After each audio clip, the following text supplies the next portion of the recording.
All right, good day, everyone. Welcome to the WayFinder podcast. This is number seven. I'm glad. I'm sort of happy that I've been able to at least do seven of this things.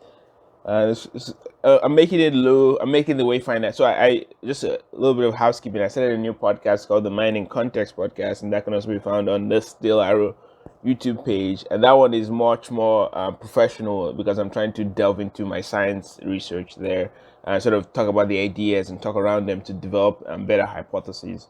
Well, this I decided the Wayfinder podcast is going to be my sort of relaxation podcast. I'm going to use it to sort of kick around ideas, and even though there's not that pressure, there's still the pressure of delivering one every week, and then sort of taking it and based on a theme, and then taking a break in between.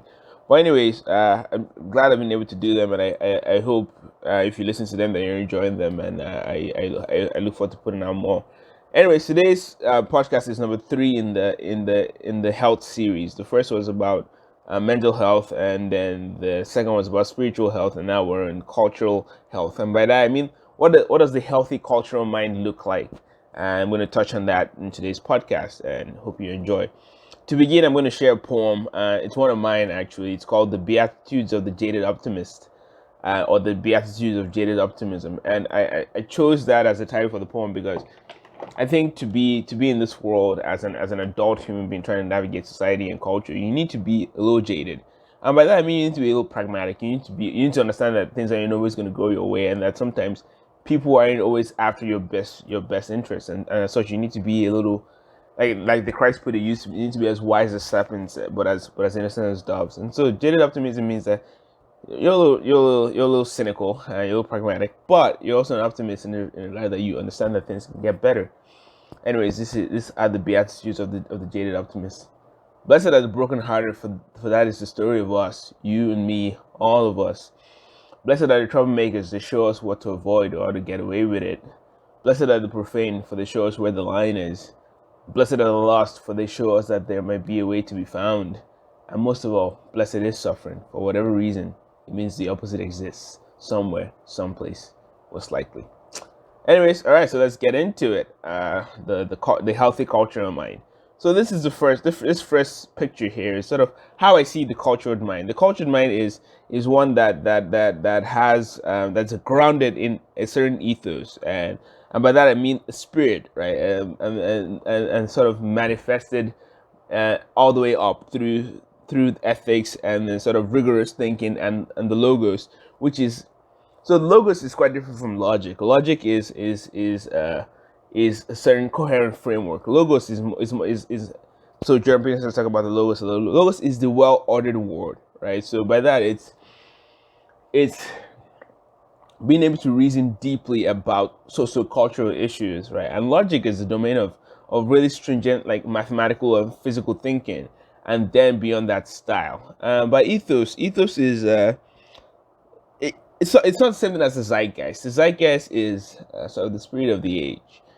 Ethos is more of the spirit of time. So, for example, if you're a Christian, you have a Christian ethos. If you're an American, there's an American ethos, and I'll delve into the sort of American ethos next in the next slide. But yeah, just to read a little bit of my notes, I think the cultured mind is really the great tool that allows sovereign individuals and nations to meet and discuss, and that's key. So in this sort of pyramid here of the cultured mind, with the ethos being the foundation and the ethics being the next rung. Ethics is what allows two individuals to meet and break bread with each other. Because if we share different ethics, I don't know if you're gonna stab me in the back, right, or you're gonna punch me in the face, right? I don't know how we're gonna relate. So ethics is what really allows us to relate beyond different cultural ethos. For an example, I really like the American ethos of the cowboy, but I also really like the Japanese ethos of the samurai. And there's that you may wonder, what does the samurai have to do with the gunslinger? But they share a similar ethos, right? It's about the classic samurai. So after the Battle of Sekigahara and after the Tokugawa shogunate took over, there were a lot of ronin, so a lot of like wandering samurai, right? And then for a while too, when the pioneers were settling the West, there were a lot of brigands and sort of just wild West cowboys who had there was certain ethos of so the if you're interested in the ethos, you're less concerned with legalism and laws, right? You're more interested in handshake deals, and sort of like I live by my word, and my word is bond, and that's it. And that's what the logos is. The logos, yes, let's ground that in that. That's what the logos is. It says that my word is my bond. I'm allowed to change my mind, but not unless I have rigorous ethical reasons to do so.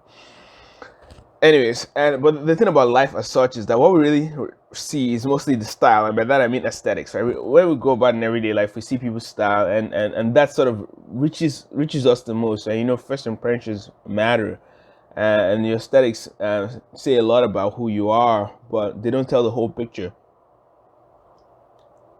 And as such, if you have an aesthetic that's grounded in sort of flimsy, if you don't have the ethos, the ethics, the rigor, and the logos, you notice that you become flimsy. And so what I have here is that the bottom half, it's your cultural mind iceberg, so to speak, is mostly every day people see your style and sort of the logical reasons by which you rationale by which you live your life. But there's much more to it than that, and that's what I'm going to expand on in the next slide, talking about sort of the American ethos, the culture, the healthily cultured American mind is what I'm going to next. And yeah, as I'm going through this podcast, it's not going to be that long because I think the image tells the full story. Maybe when I delve into the American ethos, maybe it'll take a little longer. But I think I basically covered this to the best I can without rambling too much. And just a final note on this side is that it seems like we're living in a culture of, I don't mean to rag on them, but okay, fine, let's make it more broad. Reality television. Our culture is inundated by reality television, and reality television is focused on aesthetics and sort of the bottom level rationale. It's like, hey, get money, get paid. Like do some. Like that's sort of what's ruling the day. Is this American ethos of America is a country of new money, and that's honestly, that's borderline cosmetic, right? America isn't the country of new money. America is a country of new wealth, but that it could be knowledge wealth, it could be prestige wealth. So Lincoln is always. I'm going to talk more about this on the next image. Is that Lincoln was sort of one of the preeminent, and Benjamin Franklin, right? They were two preeminent representatives of this new wealth, new wealth, because again, they didn't acquire huge sums of money, right? But they rose to levels of prestige from almost nothing, and that is really the American ethos. It's not new money. New money is just is a representation of it. It's a style and a logic to it. But the real value of America is sort of allowing people from low circumstances to rise to levels of prestige. And I sort of want to move us away from a culture where we're focusing so much on sort of base level aesthetics and cosmetics, and into really grounding ourselves in the ethos of this nation. And on that note, let's look at what it looks like for the healthily cultured American mind. This is what it looks like, right? So at the bottom, it's the real ethos and ethics that drives this nation forward is that the founders and the framers and the Federalists and Lincoln and even then the great presidents of the Western expansion, and then the presidents that got us that led us in the great wars of the 20th century, and even the new frontier and civil rights movements. It's all about this. It's about moving things forward, yet preserving the values of home and hearth. So let's harken back to one of the great American leaders of the 20th century, Martin Luther King. The way he was able to push civil rights forward was not by destroying the American values of the past, but instead he pulled upon them, and by pulling upon the values of the past, he widened the range of what it meant to be ethical in American society, right? He used the American values to expand the rights of America to all Americans, right? It's not perfect yet, but we're getting towards more perfect, and that's what's beautiful about it is that the real way to do reform in America is to say that although we're going to move the ball forward, we're going to expand the reach of the values. We're going to preserve the values nonetheless. That's how progressivism should work. And that's the bottom level. That's what keeps us grounded. When the winds of change blow, the ethos and the ethics keep us grounded. And then next beyond that is the rigor and the logos. And so the logos is what allows us to debate, right? So a lot of people, especially I like to call them the coding class. So the ones of systematic logic, right? They don't understand that that systematic logic, there's a quote unquote right answer, right? By that I mean that if you write a piece of code and it doesn't do the intended function that it's supposed to do, well, it's wrong, right? It didn't work, and that's sort of that's base level logic. But beyond base level logic, there's a logos there, and that's the domain of faith and spirituality, right? Because to get into a room, so there's a Christian saying that says, "Wherever two or three are gathered, God is in the middle of them." And I see that as a conflict situation, right? When there's sort of a conflict between three parties, something needs to come into the center and help mediate, right? And that's what the logos allows us to do. Logos allows us to mediate between each other, because how do I, me who is a stranger sometimes to myself, understand you who is entirely a stranger to myself, who then is a stranger to himself, right? We need something that bars us together, and that's what the founders and the framers were able to understand, is that they opened themselves to debate. They were willing to talk it out. They were willing to, before a decision was reached, because again, logic is the domain of logistics, right? Because logistics is, okay, we've come to an answer of what we're willing to execute, and then we're going to figure out the most ethical, logistical way to get it done, right? So logic is the domain, there we go. Logic is the domain of logistics. Is how we get things done in society, and that can be different. My logistics, I understand as other people's logistics. However, I'm never willing to work with people who are not willing to open themselves up to debate. Right, and the logos is what gets us from the east to art. Right? So there's this huge. I think Hume is one of the empiricists. I think, yeah, one of the British empiricists, and there's an idea in Hume about is versus art. Right, so is sort of the facts of life.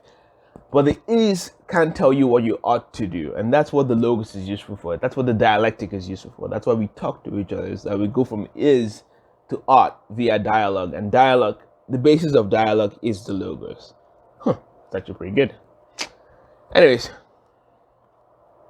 And then finally, the logic of America and sort of this aesthetic style is, Abraham Lincoln for me is the best, and Barack Obama sort of echoed that. So did sort of JFK. There's a certain grace and certain empatheticness and wittiness and funniness and cleverness and very, very, very tactical, right? Lincoln was very, very tactical. He was able to build a team of rivals, right? His cabinet was organized in such a way that he could get the most out of people by really pulling upon their sort of inherent need to do combat, right?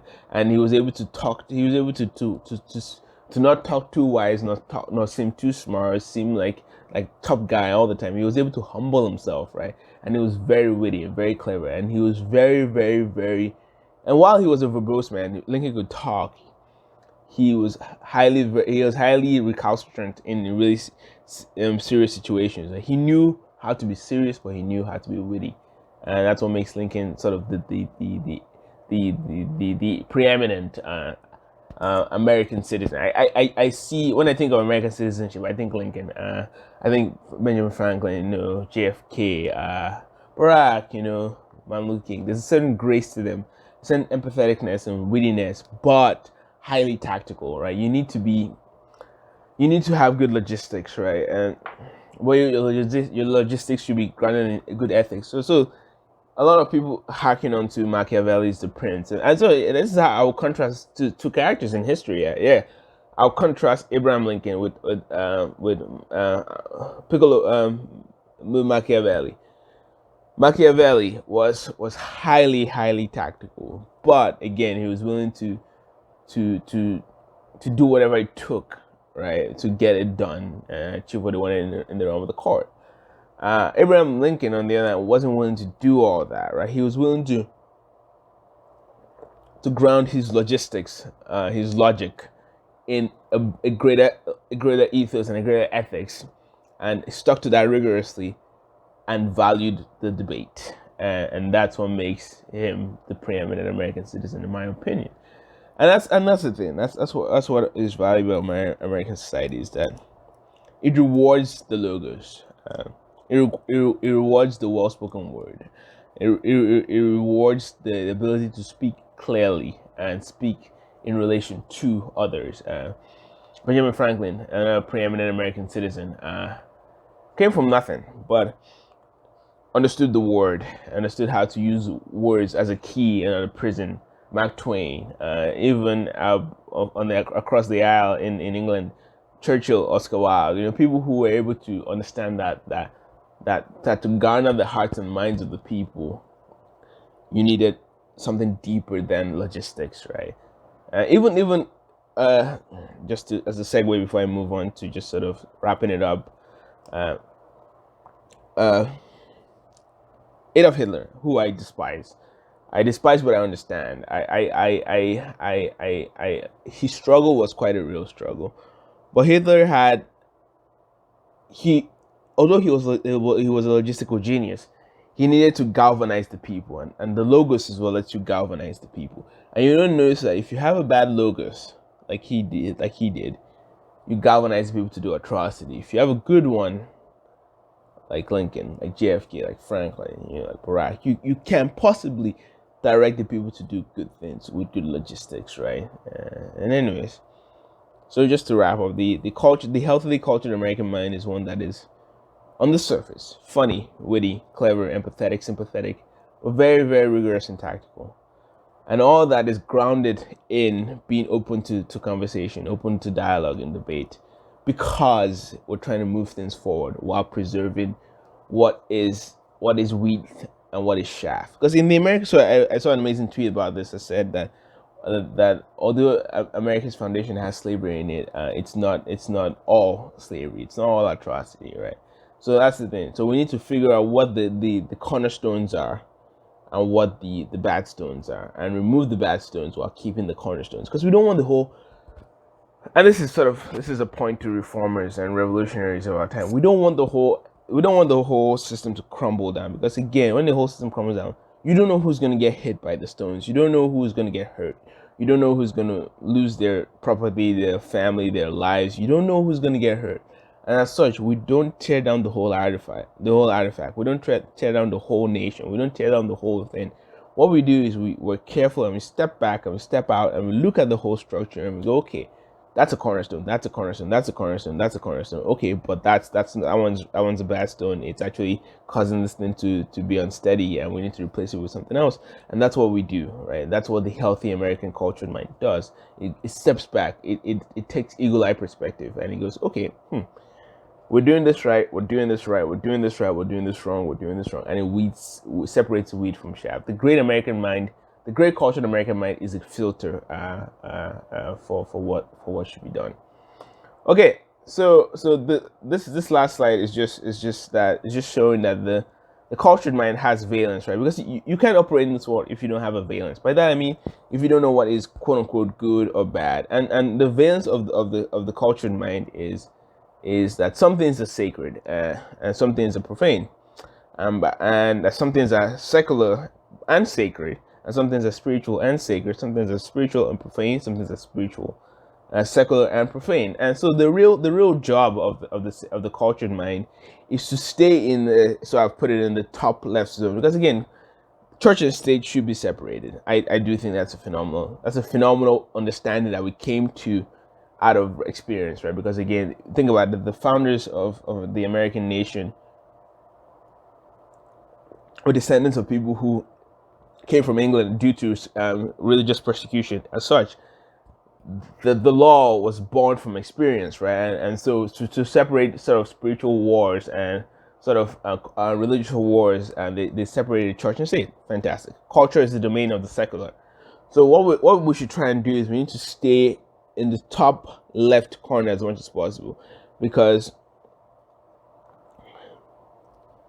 if we delve too far into keeping things too spiritual, then you have religious warfare. But then it arises there. What does it mean? What does sacred mean in the secular? What are the cultures that we think are even pursuing a bit of sacredness, right? And what is sacred in American culture? And so part of the issue is that we can't really tell what is sacred, but we can tell what is profane, right? And we can use so Nassim Taleb has this notion in his book, The Inserto, called Via Negativa. And that's what I try to use, is that I don't really know what's sacred in the realm of the secular. In the spiritual realm, I know what is sacred. It's life. But in the secular space, I really don't know what's sacred, but I know what's profane. I know and that's why in the earlier poem I said, "Blessed are the profane," because it shows where the line is, right? We need to cross the line to know where the line is. If you don't cross the line, you don't know where the line is, and it's sort of the big issue with comedians we're having nowadays is that people are sort of vilifying comedians for crossing the line. It's like, whoa, no, somebody needs to cross the line. Somebody needs to take that beating for us, you know.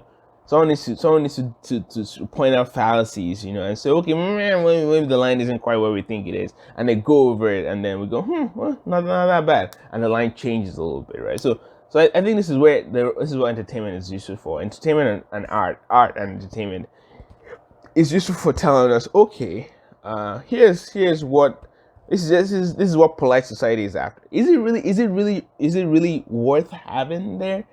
And then they go, I'm gonna test it out. And so the comedians who cross the line, right? And you know, so you know that's the value of political incorrectness, right? And sort of speaking, as Dave Chappelle would say, speaking recklessly, right? Is that even sometimes acting recklessly, right? Is that you cross the line of what is quote unquote sacred in the secular, and you go, whoa, okay, went a little bit too far there, okay. And then what you're gonna notice is that society as a whole will just mob on you, right? And then you go, okay, well, you know, fair enough. And or sometimes not fair enough, right? Sometimes the line needs to be drawn a little differently, right? And so it's quite a landscape. So this is quite interesting. The balance of the cultured mind lives in a landscape that the coordinates of which are sacred and profane, secular and spiritual, and it's quite good to know where you stand. If you're living in the realm of the profane and the secular, which at the basis level of that, it would be sort of, I don't know, for lack of a better thought process, it's like if you worked as a pimp, right? You know, if you're selling sexuality, right, or selling sex quite literally, right? I would say that's profane and secular. Profane because love, even sexual love, romantic love, is quite sacred, and if you commoditize it too much, then it becomes profane, right? It becomes more about using it as a tool as opposed to using it as this great reproductor of human life, as well as enjoyment within the confines of a romantic relationship. So it's worth thinking about. So just to wrap up, I think what we as a society should do is try to really understand what it means to be sacred in the secular world. Because again, the leaps that spiritual life call for are not something that everybody can make. One of my favorite writers, I'm going to talk about Camus a lot. Camus couldn't make the jump from sort of good Christian ethics to believing in Christ as such. He said it quite clearly in Myth of Sisyphus that he does value the Christian morality and Christian ethics, but believing in Christ as the Lord and personal Savior as such wasn't something that he could understand. But then what he did was that he developed his own secular philosophy, and he determined for him what was sacred, and for him what was sacred is still what Christians consider sacred: is human life and human love, and even in his attempt to do reform in sort of the Western world against sort of communism.